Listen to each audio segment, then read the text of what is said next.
नमस्कार दोस्तों, कैसे हैं आप सभी। आशा करता हूँ अच्छे होंगे, स्वस्थ होंगे, मस्त होंगे और अपने पढ़ाई में व्यस्त होंगे। तो चलिए स्वागत करता हूँ आपका अपना यूट्यूब चैनल मैथ अड्डा सारण में। और आज हम एक नया सेशन लेके आ गए हैं। थंबनेल से आपको पता चल गया होगा कि एसके झा सर का ग्रुप डी का वॉल्यूम 3 का आज हम वॉल्यूम 3 का मैथ का प्रैक्टिस सेट 1 करने वाले हैं। तो अगर आप चैनल पे नए हैं तो चैनल को सब्सक्राइब कर लीजिए और वीडियो को अंत तक देखिए ताकि आपको उसका फायदा मिल सके।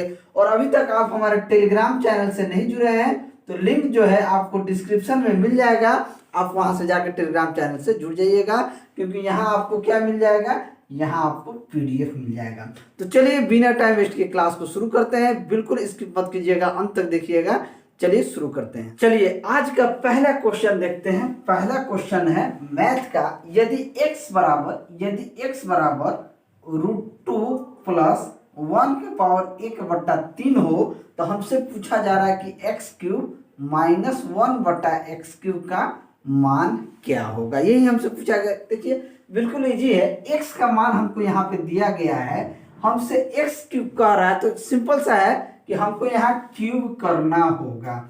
अगर हम दोनों तरफ क्यूब कर दें तो क्या होगा, दोनों तरफ अगर क्यूब करेंगे तो ये हो जाएगा x का क्यूब, ये हो जाएगा √2 प्लस 1 का 1/3 का क्यूब। ये 3 क्या हो जाएगा, आपस में कट जाएगा, यानी कि x³ का मान क्या आ जाएगा, √2 प्लस 1।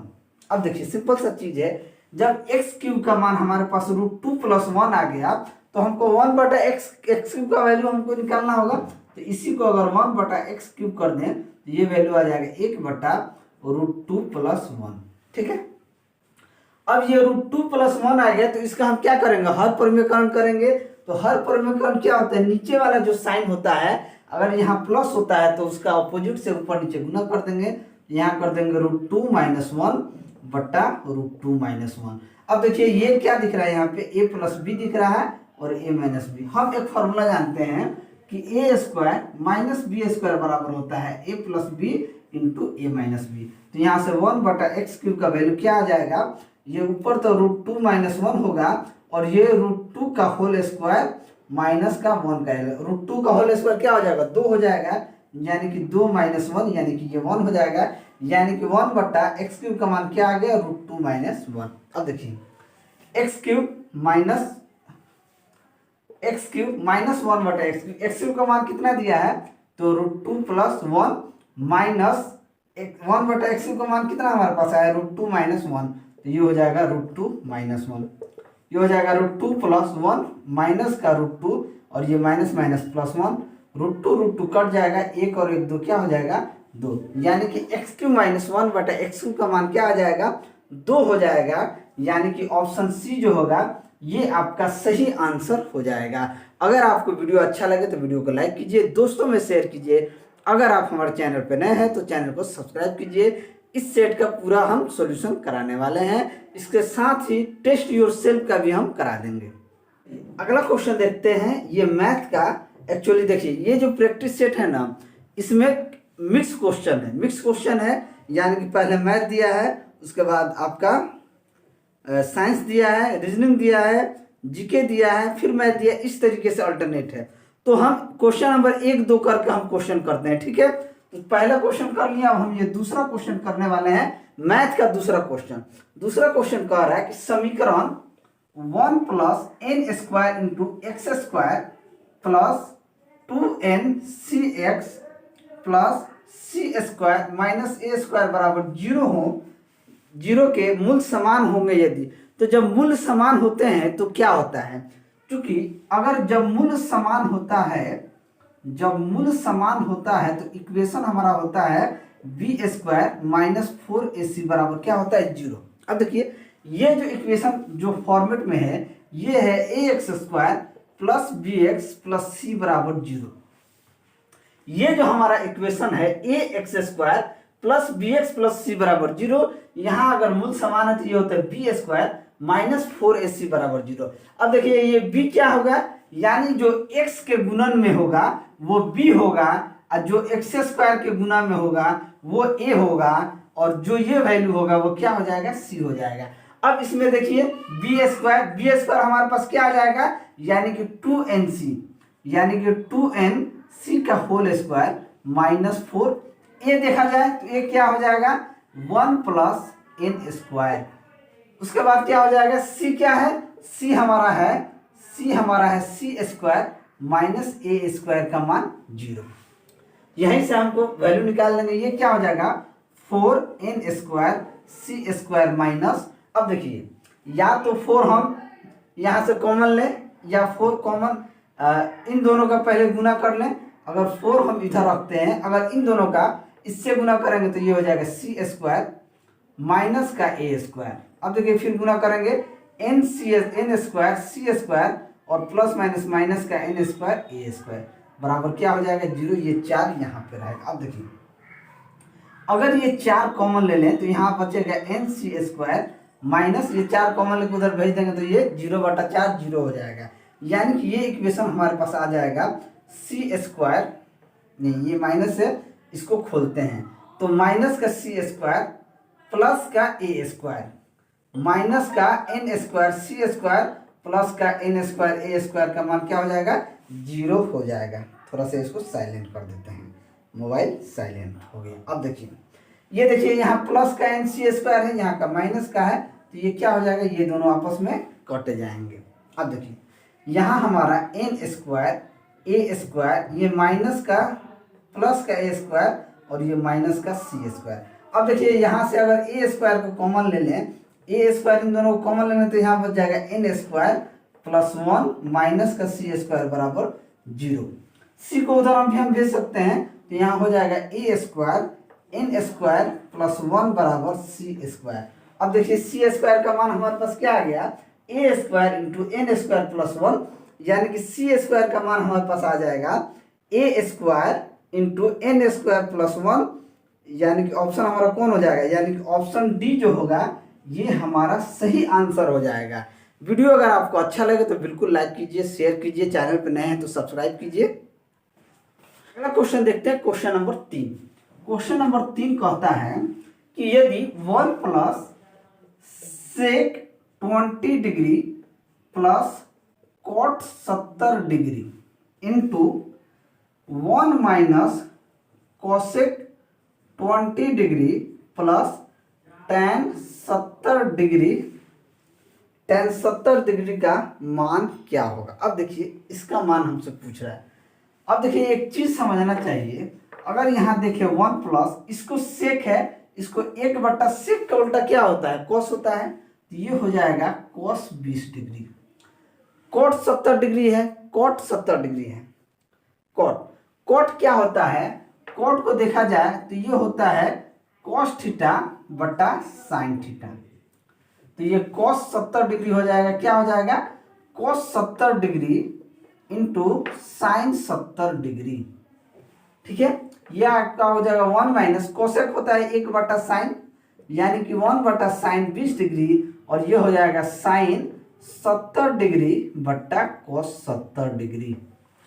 ठीक है, चलिए इन दोनों का अलग अलग इसका एलसीएम लेंगे तो ये हो जाएगा cos 20 degree into sine 70 degree. ये इससे गुना होकर जाकर जुड़ जाएगा cos 20 degree into sine 70 degree plus cos 20 cut जाए तो यहाँ आ जाएगा साइन का 70 डिग्री प्लस साइन कटेगा तो ये हो जाएगा cos 20 इंटू cos 70 डिग्री। ठीक है, cos 20 इंटू cos 70 डिग्री, ये हमारा एक इक्वेशन हो गया। दूसरा इक्वेशन हमारे पास क्या बनेगा, ये रहेगा sine 20 degree into cos 70 degree. ठीक है, ये इधर जाके मल्टीपल में माइनस हो जाएगा, गुना होगा sine 20 degree into cos 70 degree minus sine sine कट जाएगा तो यहाँ आ जाएगा कॉस का 70 डिग्री प्लस कॉस 70 कट जाएगा, यहाँ आ जाएगा साइन 20 डिग्री इंटू साइन का 70 डिग्री। ठीक है, अब ये क्लोज हो गया। ठीक है, अब देखिए अब हम क्या करेंगे, अगर इन दोनों को देखा जाए तो यहाँ cos 20 साइन 70, ये आपका यहाँ पे साइन 70 है, cos 20 into sine 70 cos 20 into, देखिए अगर यहाँ से साइन 70 कॉमन ले लेंगे तो यहाँ बच जाएगा 1 प्लस cos 20। अगर यहाँ cos 70 डिग्री कॉमन लेंगे तो यहाँ बच जाएगा sin 20 माइनस 1, ये sin 20 इंटू sin 70 है। ये कुछ कॉमन है। इस क्वेश्चन में डेटा कहीं ना कहीं मिस्टेक है, डेटा जो है कहीं ना कहीं मिस्टेक है। मुझे लगता है कि यहाँ सेक और यहाँ 20 डिग्री, यहाँ 70 डिग्री दिया है, यानी कि कहीं ना कहीं इस क्वेश्चन में डेटा का बहुत बड़ा मिस्टेक है, जिसके कारण ये क्वेश्चन नहीं बन पा रहा है। इस क्वेश्चन को हम एक बार देखेंगे, इस क्वेश्चन को हम देखेंगे कि इसका सही डेटा जो है, सही डेटा क्या है। ठीक है, ये क्वेश्चन गलत लग रहा है हमको। चलिए अगला क्वेश्चन देखते हैं, क्वेश्चन नंबर 4। क्वेश्चन नंबर 4 कहता है कि भूमि पर किसी बिंदु ए से किसी मीनार के शीर्ष का उन्नयन कोण 30 डिग्री है। मीनार के आधार की ओर 20 मीटर जाते समय किसी बिंदु बी पर उन्नयन कोण बढ़कर 60 डिग्री हो जाता है, तो मीनार की ऊंचाई ज्ञात कीजिए, यानी कि मीनार की ऊंचाई ज्ञात कर रहा है। अब देखिए इस क्वेश्चन में कह रहा है कि मान लीजिए एक हमारे पास त्रिभुज एक इस तरीके से इसमें बनेगा। देखिए कंसेप्ट को समझिएगा, इस पॉइंट को हमने ए मान लिया। अब कह रहा है भूमि बिंदु ए से किसी मीनार के शीर्ष का उन्नयन कोण 30 डिग्री है।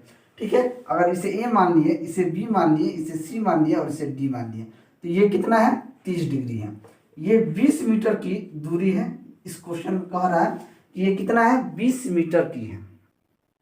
20 मीटर जाते समय किसी बिंदु बी पर उसका उन्नयन कोण जो होता है वो 60 डिग्री हो जाता है। ये 30 डिग्री से क्या हो जाएगा, ये 60 डिग्री हो जाएगा।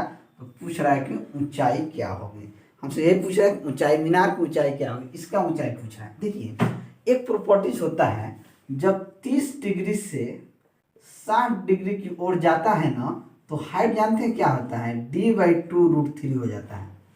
क्या होता है, हाइट जो होता है, ये हाइट जो होता है इसका आधा d/2√3 हो जाता है। हम जानते हैं अगर ये 30 डिग्री है ये, तो ये कितना हो जाएगा 60 डिग्री, ये हो जाएगा 90 डिग्री, क्योंकि त्रिभुज के तीनों कोनों का जो कितना होता है 180 डिग्री होता है।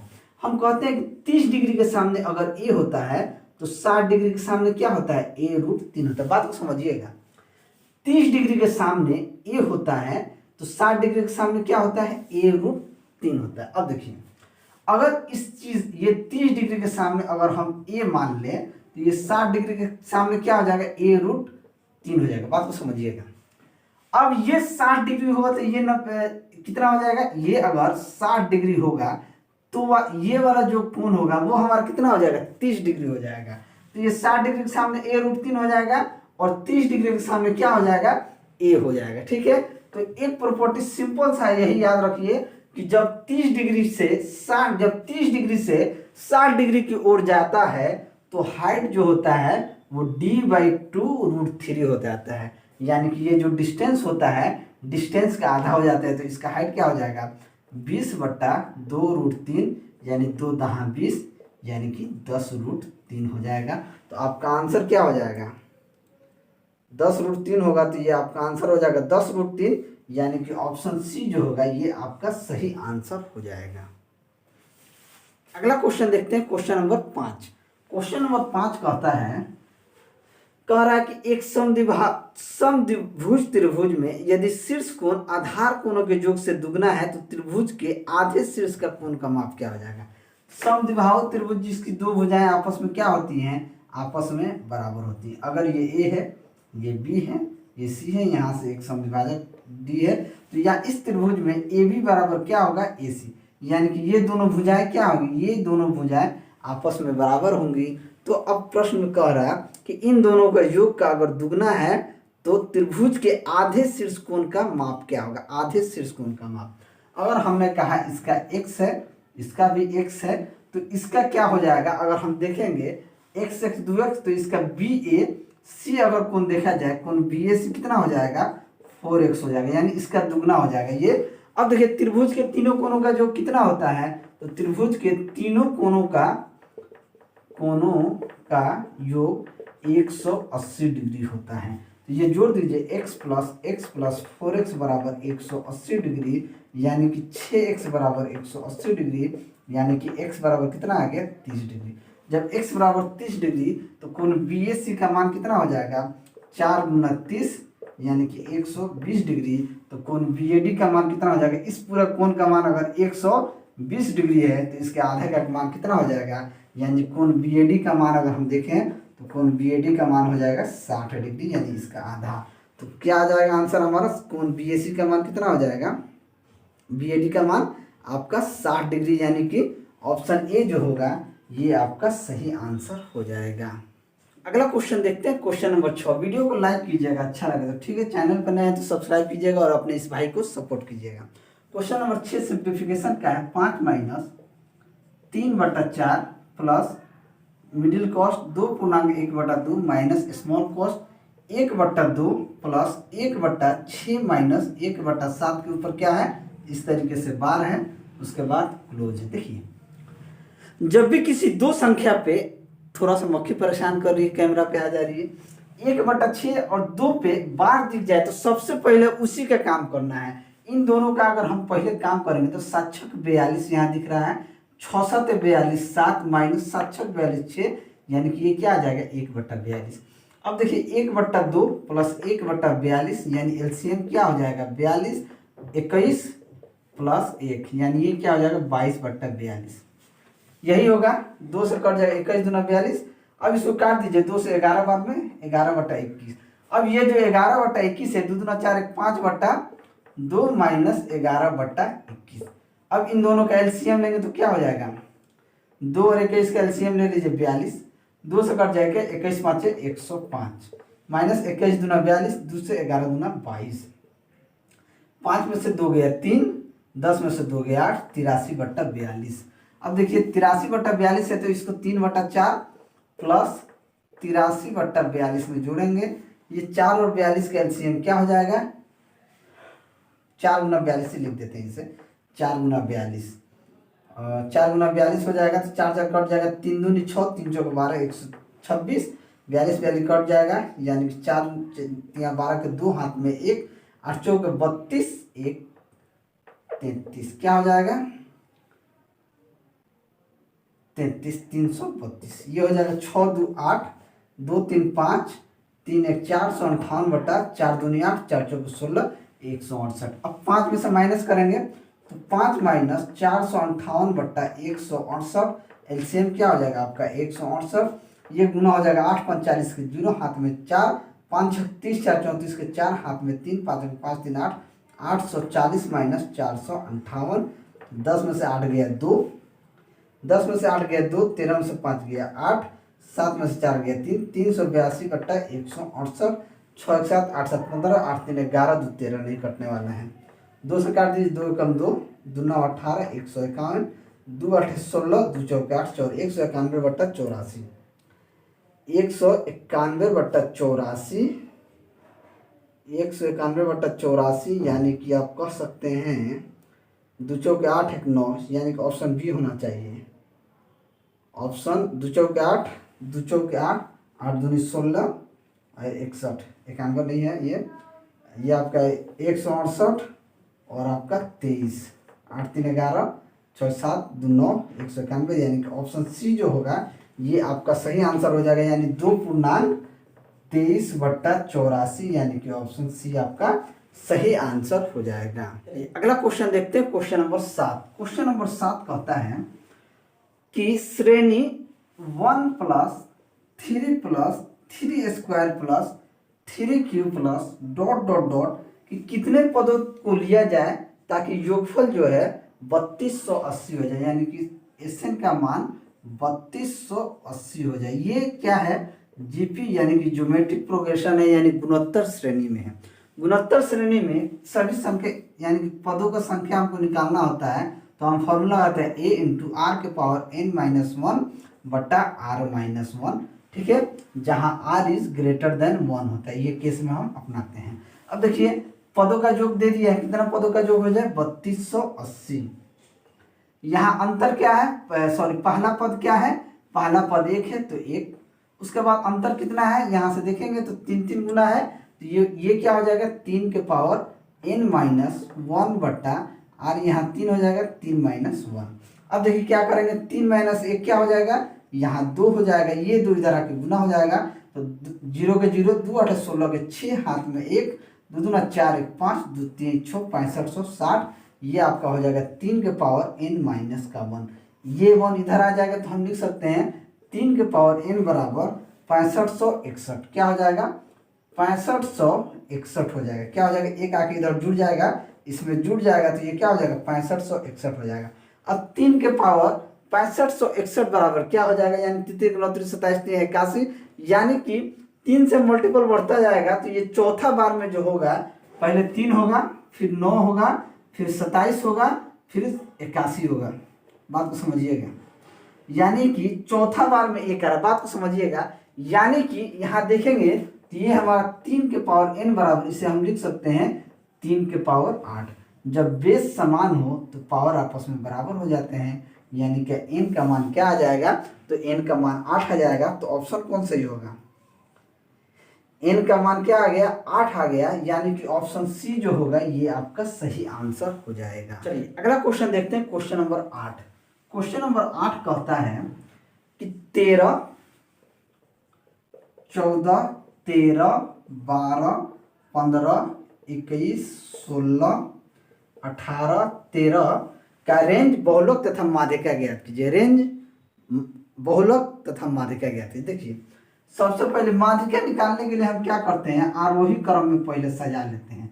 देखिए इस तरह का क्वेश्चन जब पूछता है तो तीनों पूछ लेता है, क्योंकि आपको देखने कभी कभी एकदम इजी रहता है। हम बता देते हैं ट्रिक। देखिए 12 13 13 14 15 16 16 के बाद 18 13 2 बार है, 13 3 बार है, 12 13 16 18 21 कितना है 1 2 3 4 5 6 7 8 9 9 है। देखिए बात को समझिए, रेंज जो होता है, रेंज जो होता है मैक्सिमम माइनस मिनिमम क्या होता है, बड़ी संख्या में से छोटी संख्या को घटा देंगे तो रेंज आ जाएगा। सबसे बड़ी संख्या क्या है 21, यानी कि 21 में से 12 घटा देंगे तो कितना हो जाएगा 9, यानी कि रेंज हमारे पास 9 आ गया। बहुलक जो होता है, बहुलक होता है जो सबसे ज्यादा बार रिपीट किया होगा। सबसे ज्यादा बार रिपीट कौन किया है, तो हमको दिख रहा है 13 3 बार है, तो बहुलक हो जाएगा 13। माध्यिका क्या हो जाएगा, यानी कि बीच वाली संख्या हो जाएगी। अब देखिए 1 2 3 4, 4 इधर से चले 4 इधर से चले, बीच वाली संख्या कौन हो जाएगी 14, तो माध्यिका आपका 14 आ गया। यानी कि रेंज 9, बहुलक 13, माध्यिका 14। 13 हमसे क्या पूछा है, पहले रेंज पूछा है, तो रेंज आपका कितना है 9 है। उसके बाद बहुलक 13 है और माध्यिका 14 है, तो ऑप्शन ए क्या हो जाएगा आपका सही आंसर हो जाएगा। अगला क्वेश्चन देखिए, अगला क्वेश्चन है क्वेश्चन नंबर 9। कहता है कि स्टेशनों पर रुकने के समय को सम्मिलित करने पर किसी रेलगाड़ी की चाल 28 किलोमीटर प्रति घंटा है, जबकि स्टेशनों पर रुकने के समय को हटाकर उसकी चाल देखी जाए तो 42 किलोमीटर प्रति घंटा है। तो कितने समय प्रति घंटा की औसत से रेलगाड़ी स्टेशनों पर रुकी। अब देखिए अगर स्टेशन पर ना रुके तो उसका चाल 42 किलोमीटर है, अगर रुके तो उसका चाल 28 किलोमीटर है। इन दोनों में अंतर कितना है, तो 14 का अंतर है। टोटल अंतर कितना है 42 का। ये कितना हो जाएगा 1/3, घंटा में 60 होता है, 60 से गुना कर दीजिए, यानी कि ये 20 मिनट के औसत से आपका रुकेगी, तो 20 मिनट, यानी कि ऑप्शन डी क्या हो जाएगा आपका सही आंसर हो जाएगा। ये 60 किस लिए, ये घंटा है, 60 क्या है घंटा है, 60 मिनट में 1 घंटा होता है। अगला क्वेश्चन देखते हैं, क्वेश्चन नंबर 10। क्वेश्चन नंबर 10 कहता है कि किसी प्लॉट की लंबाई चौड़ाई की 4 गुनी है। एक खेल का मैदान जिसका क्षेत्रफल 1200 वर्ग मीटर है, प्लॉट का 1/3 भाग घेरा हुआ है, तो प्लॉट की लंबाई क्या होगी। अगर देखिए लंबाई पूछ रहा है, ठीक है, प्रश्न को देखिएगा। मान लीजिए ये एक प्लॉट है, प्रश्न कह रहा है कि लंबाई जो है, लंबाई चौड़ाई की 4 गुनी है, यानी कि लंबाई जो है चौड़ाई x है, तो ये लंबाई कितनी हो जाएगी, इसकी 4 गुनी हो जाएगी। अब प्लॉट का क्षेत्रफल कह रहा है, घेरे हुए क्षेत्रफल का, जो एक खेल का मैदान जिसका क्षेत्रफल 1200 वर्ग मीटर है, प्लॉट का 1/3 भाग घेरे हुआ है, ये 1/3 भाग का क्षेत्रफल कितना है 1200 मीटर स्क्वायर है। तो प्लॉट का पूरा क्षेत्रफल देखा जाए, प्लॉट का पूरा क्षेत्रफल अगर देखें तो ये क्या हो जाएगा 1200 गुना 3 यानी कि 3600 मीटर स्क्वायर, यही होगा। अब प्रश्न में क्या दिया है, लंबाई और चौड़ाई का जो अनुपात दिया है, चौड़ाई। अब इसका क्षेत्रफल देखेंगे तो ये क्षेत्रफल हमारा क्या आ जाएगा, x गुना 4x बराबर, ये किसके बराबर होगा, 3600 के बराबर होगा। तो ये हो जाएगा 4 9 36, यानी एक्स स्क्वायर का मान कितना आ जाएगा 900, तो x का मान कितना आ जाएगा 30, x का मान 30 आ जाएगा। तो प्रश्न में हमसे पूछ रहा है कि प्लॉट की लंबाई क्या होगी, ये चौड़ाई आपका 30 है, तो ये लंबाई कितनी है 4x, तो 30 गुना 4 यानी कि 120 मीटर क्या हो जाएगी, उसकी लंबाई हो जाएगी, तो 120 मीटर, यानी कि ऑप्शन डी जो होगा ये आपका सही आंसर। अगला क्वेश्चन देखते हैं, क्वेश्चन नंबर 11। क्वेश्चन नंबर 11 कहता है कि एक लंब वृत्तीय शंकु के आधार की त्रिज्या तथा ऊंचाई दुगने कर दिए जाए। आधार की त्रिज्या तथा ऊंचाई, पहले त्रिज्या क्या था, r था, ऊंचाई अगर h था। अब इन दोनों को, ये इनिशियल है, ये पहला है, दूसरा में कह रहा है कि इन दोनों को दुगना कर दिया जाए, 2r, ये 2h कर दिया जाए। तो हमसे पूछ रहा है, क्या पूछ रहा है, तो इसका आयतन क्या होगा, यानी कि आयतन वॉल्यूम। देखिए वॉल्यूम क्या होता है, 1/3 पाई r स्क्वायर h होता है। ये पहला का है।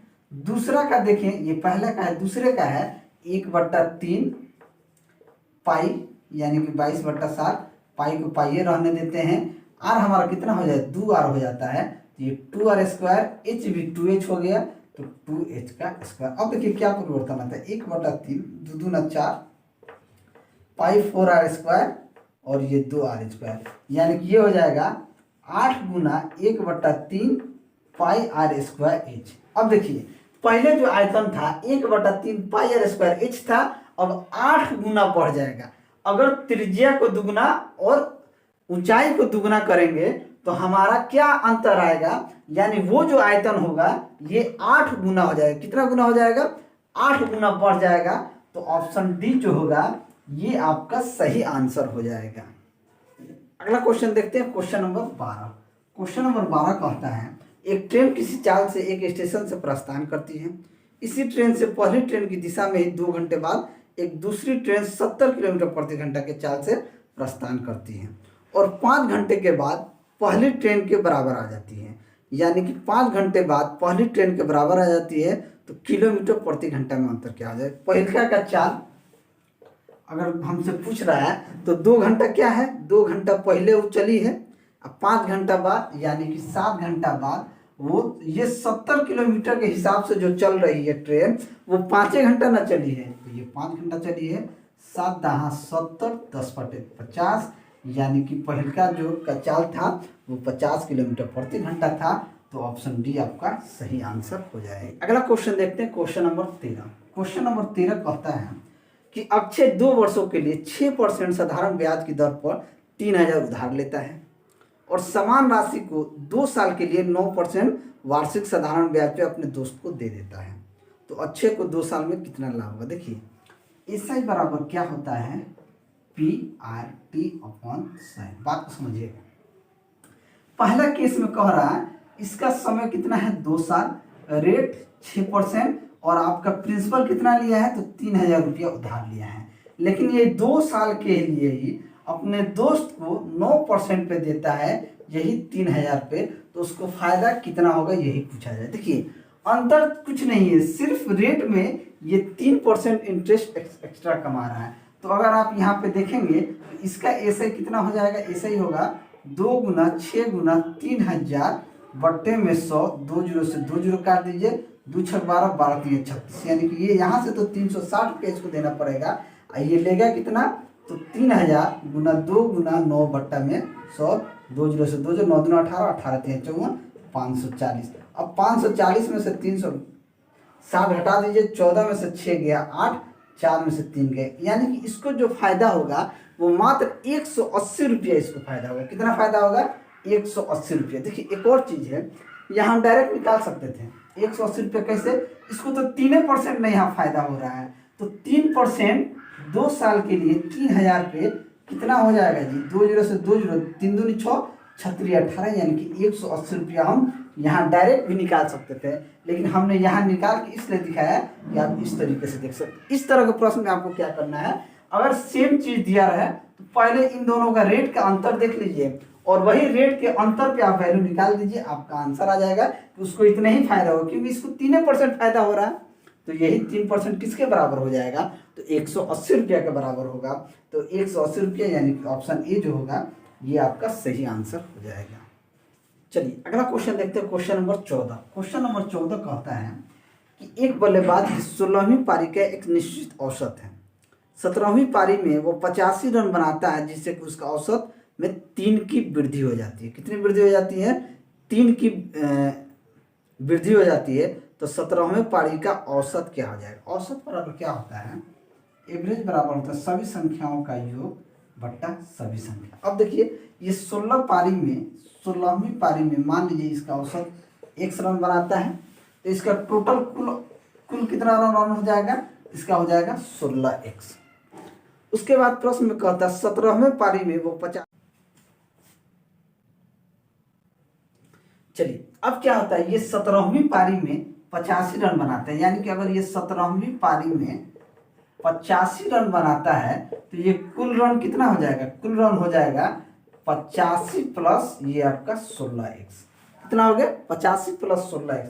अब यहाँ से अगर हम औसत देखें तो औसत हो जाएगा 85 प्लस 16x बटा औसत कितना 17 पारी का होगा, बट्टे में 17 और कितने की वृद्धि होती है, तो 3 की वृद्धि होती है। तो पहले x था तो कितना हो जाएगा, x प्लस 3 हो जाएगा। क्रॉस मल्टीप्लाई कर दीजिए, 85 प्लस 16x बराबर 17x प्लस 17 51। इसको उधर भेज दीजिए, उसको उधर भेज दीजिए, वो हो जाएगा 17x माइनस 16x बराबर हो जाएगा 85 माइनस 51, यानी x का वैल्यू कितना हो जाएगा, 5 में से 1 गया 4, 8 में 5 गया 3, यानी कि 16वीं पारी में कितना रन बनाया था, तो 16वीं पारी में ये 34 रन बनाया था और 17वीं पारी में इसका कितना हो जाएगा औसत, यानी 3 की वृद्धि होता है तो कितना हो जाएगा आपका 37, यानी कि आंसर कौन हो जाएगा 37, यानी कि ऑप्शन बी जो होगा ये आपका सही आंसर हो जाएगा, क्योंकि ये 16वीं पारी का औसत इतना था, उसमें 3 की वृद्धि हो जाती है तो 34 प्लस 3 क्या हो जाएगा, 37 हो जाएगा।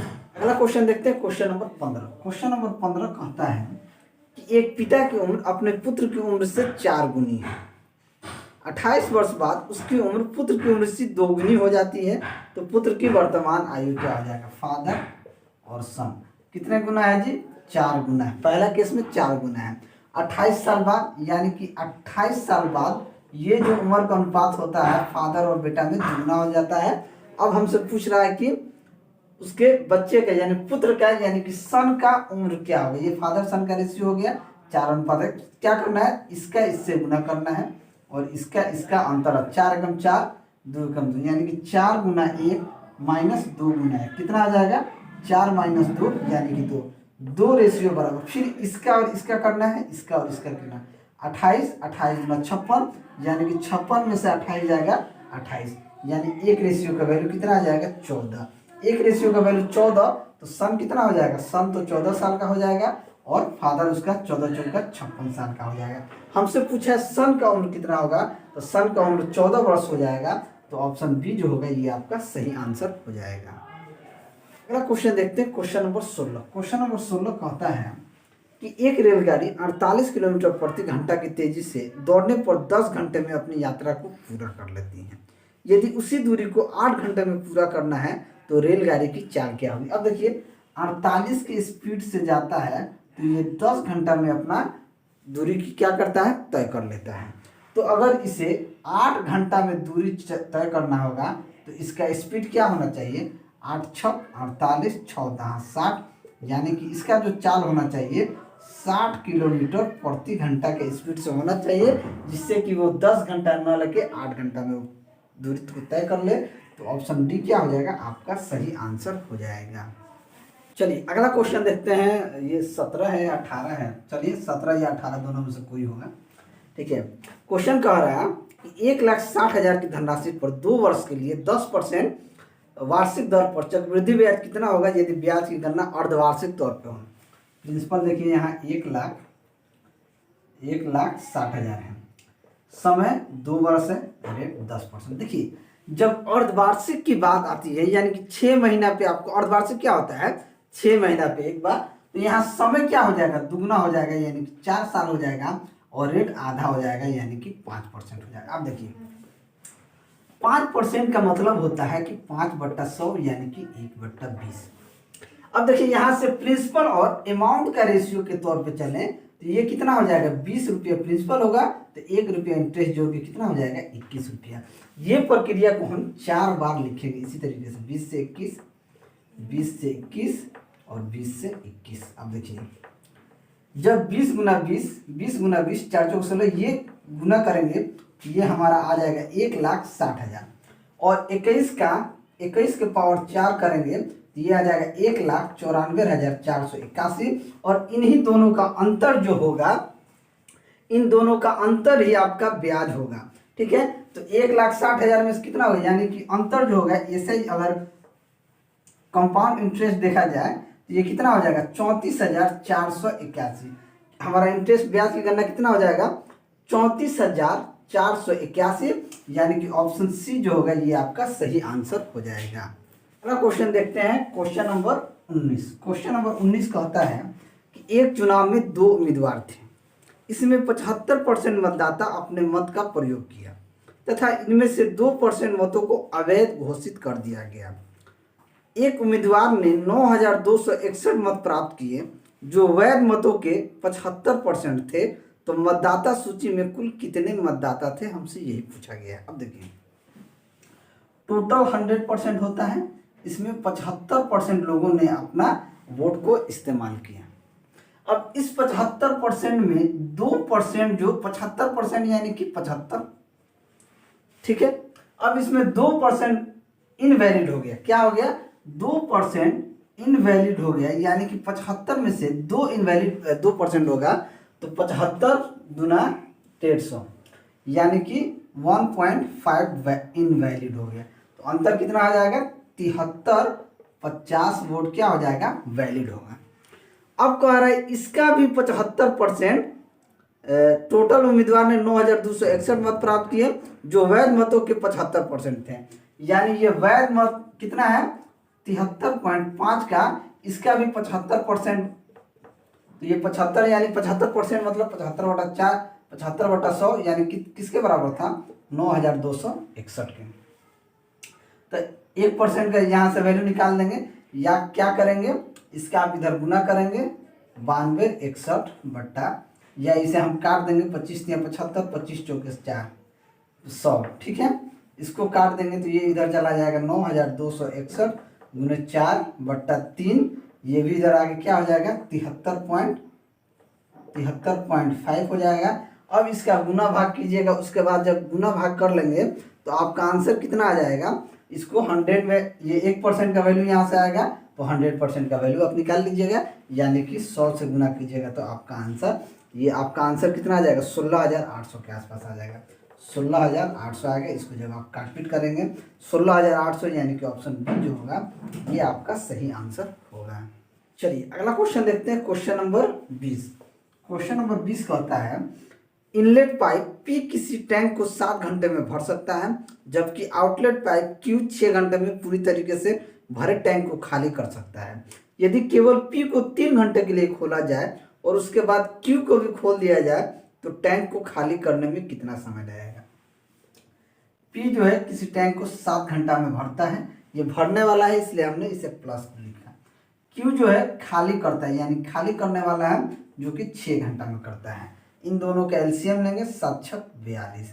अगर पी की क्षमता देखें तो पी की क्षमता आ जाएगा 42/7 यानी कि 6, और क्यू की क्षमता आ जाएगा 42/6 यानी कि 7। क्या आ गया, 7।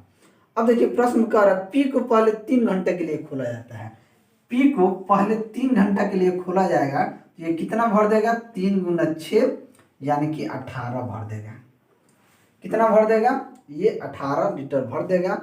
उसके बाद क्यू को खोल दिया जाता है तो टैंक को खाली करने में कितना समय लगेगा।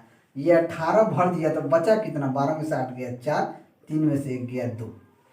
अब इन दोनों को खोल दिया गया, अब क्यू को भी खोल दिया जाता है। 3 घंटे के बाद 24 बचा। अगर क्यू को भी खोल दिया जाता है तो खाली टैंक को टैंक को खाली करने में कितने घंटे की आवश्यकता होगी, हमसे ये पूछ रहा है कितने घंटे की आवश्यकता होगी। अब देखिए ये तो 18 घंटा में पी जो है भरने वाला है, इनलेट पाइप है 42, ये 18 भर दिया तो बचा कितना 24। अब ये देखिएगा पी और क्यू दोनों को खोला जाएगा, पी और क्यू दोनों को खोला जाएगा तो 6 की एफिशिएंसी से तो भरेगा ये, और ये 7 के एफिशिएंसी से खाली करेगा, यानी कि -1 जो है खाली होते जाएगा। अब अगर P प्लस Q दोनों को खोल दिया जाता है तो ये 24 लीटर पानी खोलने के लिए 24 घंटे की जरूरत होगी, यानी 1 की एफिशिएंसी से खाली करेगा तो 24 लीटर पानी 24 घंटे में क्या कर देगा, खाली कर देगा, यानी कि 24 आवर्स इसको लगेगा। तो ऑप्शन सी जो होगा ये आपका सही आंसर हो जाएगा। अगला क्वेश्चन देखते हैं, क्वेश्चन नंबर 21। क्वेश्चन नंबर 21 कहता है कि एक कंपनी को बॉल बेयरिंग के 2 बॉक्स मिलते हैं, दूसरे बॉक्स में पहले से दुगना बॉल बेयरिंग है। यदि पहले बॉक्स में 1% खराब बॉल बेयरिंग है और दूसरे में 4.5%, तो कुल 100 बॉल बेयरिंग खराब हो तो पहले बॉक्स में कितने बॉल बेयरिंग थे। अब देखिए पहला में और दूसरा में, अब देखिए पहला में हमने मान लिया कि पहला में 100 बॉल बेयरिंग था तो इसमें कितना हो जाएगा 200% होगा। कितना होगा, अगर इसमें 100 है तो इसका दुगना है, क्वेश्चन में यही कहा गया पहले से दुगना बॉल बेयरिंग है। अब पहला में कह रहा कि इसमें 1% खराब है और दूसरा में कह रहा 4.5% खराब है, इसमें 4.5% खराब है, तो 100 का 1% कितना होगा 1 खराब होगा, और 200 का 4.5% कितना हो जाएगा 9 खराब होगा। कितना खराब होगा 9 खराब होगा। तो कुल 100 बॉल बेयरिंग खराब हो तो पहले बॉक्स में कितने खराब थे, 9 एक कितना हो जाएगा 10% का वैल्यू, अगर 100 खराब है तो 1% का वैल्यू क्या हो जाएगा 10, तो 100% का वैल्यू क्या हो जाएगा 10 गुना 100, यानी कि 1000 उसमें थे। कितने थे 1000, तो ऑप्शन ए क्या हो जाएगा आपका सही आंसर हो जाएगा। अगला क्वेश्चन देखते हैं, क्वेश्चन नंबर 22। क्वेश्चन नंबर 22 कहता है कि 3 घंटियां क्रमशः 15, 20, 30 मिनट के अंतराल पर बजती हैं यदि वे प्रातः 11 AM बजी हैं, यानी 11 बजे सुबह में बजी हैं, एक साथ बजी है, तो वो आगे एक साथ कब बजेगी, कुछ नहीं करना है, इन दोनों का तीनों का एलसीएम निकाल दीजिए, 5 3 15, 5 के 20, 5 6 30, 3 से काट दीजिए 3 एकम 3, 4 3 दूनी 6, 2 से काट दीजिए 2 दूनी 4, 2 एकम 2, 5 3 15, दूना 30, दूना 60, यानी कि ये 60 मिनट बाद फिर एक साथ बजेंगी। अगर ये 11 बजे सुबह बजी थी तो 1 घंटा बाद यानी कि 12 बजे ये क्या हो जाएगी 12 बजे फिर ये बजेंगी, यानी कि 12 नून में बजेंगी। तो ऑप्शन बी जो है ये आपका सही आंसर हो जाएगा। अगला क्वेश्चन देखते हैं, क्वेश्चन नंबर 23। क्वेश्चन नंबर 23 कहता है कि किसी जार में 4:1 के अनुपात में 2 द्रव ए और बी का मिश्रण है। 2 द्रव ए और बी का मिश्रण जो है ये 4:1 में, टोटल मिश्रण कितना हो जाएगा 5 होगा। यहाँ पे कह रहा है 10 लीटर निकाल कर उसकी जगह 10 लीटर द्रव बी डाल दिया जाए तो अनुपात बदल के क्या हो जाएगा 2:3 हो जाएगा। यहाँ भी टोटल अनुपात कितना है 5 हो जाएगा।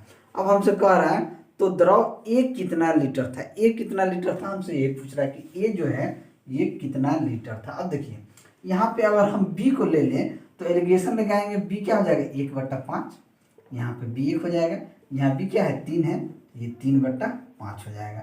अगर एलिगेशन लगाएंगे तो 1/5 - 3/5 ये हो जाएगा 2/5, और ये हो जाएगा 1 - 3/5, यानी कि 5 में से 3 गया 2, ये भी 2/5, यानी कि ये कट के क्या हो जाएगा 1:1 हो जाएगा। क्या हो जाएगा 1:1। अब 10 लीटर निकाला गया, 10 लीटर डाला गया, यानी कि ये अनुपात जो हो जाएगा 10:10 हो जाएगा। टोटल कितना हो जाएगा 20 हो जाएगा। अब कह रहा है कि ए कितना लीटर था, ए जो है कितना लीटर था, तो ए पहले कितना था 4/5 गुना 20, 5 चौके 20, 4 चौके 16, यानी कितना लीटर था 16 लीटर था। ये कितना था 16 लीटर। तो ऑप्शन ए जो होगा ये आपका सही आंसर हो जाएगा। डायरेक्ट अगर 5 रेशियो का वैल्यू अगर 20 कर दें तो 1 रेशियो का वैल्यू 4, 4 रेशियो का वैल्यू 16, बी कितना था 4 था। चलिए अगला क्वेश्चन देखते हैं, क्वेश्चन नंबर 24।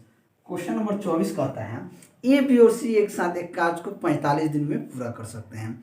यदि केवल ए और बी कार्य करते हैं तो उन्हें कार्य करने में 54 दिन लगते हैं। यदि केवल बी और सी कार्य करते हैं तो उन्हें कार्य पूरा करने में 90 दिन लगते हैं।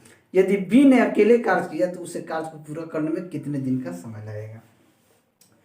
ए प्लस बी प्लस सी एक कार्य को 45 दिन में करते हैं। फिर कह रहा है ए प्लस बी इस काम को 54 दिन में करते हैं और बी प्लस सी इस कार्य को 90 दिन में करते हैं। इन तीनों का एलसीएम देखें तो कितना हो जाएगा। इन तीनों का एलसीएम देखा जाए 45 54 90, 45 54 90 यानी कि हो जाएगा 20 270। यानी कि ए प्लस बी प्लस सी का क्षमता देखेंगे तो ये हो जाएगा आपका 6 हो जाएगा। 270/45 6, 270/54 यानी कि 5 और 270/90 यानी कि 3। अब हमसे पूछ रहा है कि बी ने अकेले कार्य किया तो उसे कितना दिन। बी अगर अकेले कार्य करे, बात को समझिएगा, बी अगर अकेले कार्य करे तो उसे 270 यूनिट काम करने में कितना दिन समय लगेगा। अब देखिए ए प्लस बी प्लस सी का कार्य क्षमता कितना है 16 है। तो अगर हम बी का निकालें तो बी का हम कैसे निकालेंगे। सबसे पहले ए का निकाल लेते हैं। बी प्लस सी कितना है, अगर बी प्लस सी का एफिशिएंसी 3 है तो ए का एफिशिएंसी क्या हो जाएगा 3 होगा। जब ए का एफिशिएंसी 3 आ गया तो यहाँ बी का एफिशिएंसी क्या आ जाएगा 2 आ जाएगा। अब देखिए 270 काम करना है, बी अगर 2 के एफिशिएंसी से करे तो इसे कितना दिन में ख़त्म करेगा तो 135 दिन में। बी जो है अकेला अगर इस काम को करे तो 135 दिन लगाएगा। तो ऑप्शन डी जो होगा ये आपका सही आंसर हो जाएगा। अगला क्वेश्चन देखते हैं, क्वेश्चन नंबर 25 और ये अंतिम क्वेश्चन है। क्वेश्चन कह रहा है कि एक खिलौने को 1125 रुपये में खरीद कर 16% हानि पे बेचा गया तो खिलौने का विक्रय मूल्य क्या हो जाएगा। 16% हानि पे बेचा गया यानी कि 16/100 यानी कि 4/25। कॉस्ट प्राइस और सेलिंग प्राइस का रेशियो देखा जाएगा तो 25 रुपये का सामान 4 रुपया लॉस पे बेचा गया तो 21 रुपया बेचा गया। इसका कॉस्ट प्राइस कितना है 1125 रुपये में खरीदा गया। तो ये कितना गुना है तो ये इसका 45 गुना है। तो इसका 45 गुना कीजिएगा तो ये आ जाएगा 945। यानी उस वस्तु को 945 रुपये में बेचा गया, उसका सेलिंग प्राइस क्या था 945। तो ऑप्शन बी जो होगा ये आपका सही आंसर हो जाएगा। तो चलिए आज के लिए इतना ही। अगर आपको मेरा वीडियो अच्छा लगा तो वीडियो को लाइक करें, दोस्तों में शेयर करें। अगर आप हमारे चैनल पर नए हैं तो चैनल को सब्सक्राइब करें। मैं ऐसे ही वीडियो लेके आपके सामने हाजिर होता रहूँगा। चलिए मिलते हैं अगले वीडियो में, तब तक के लिए जय हिंद।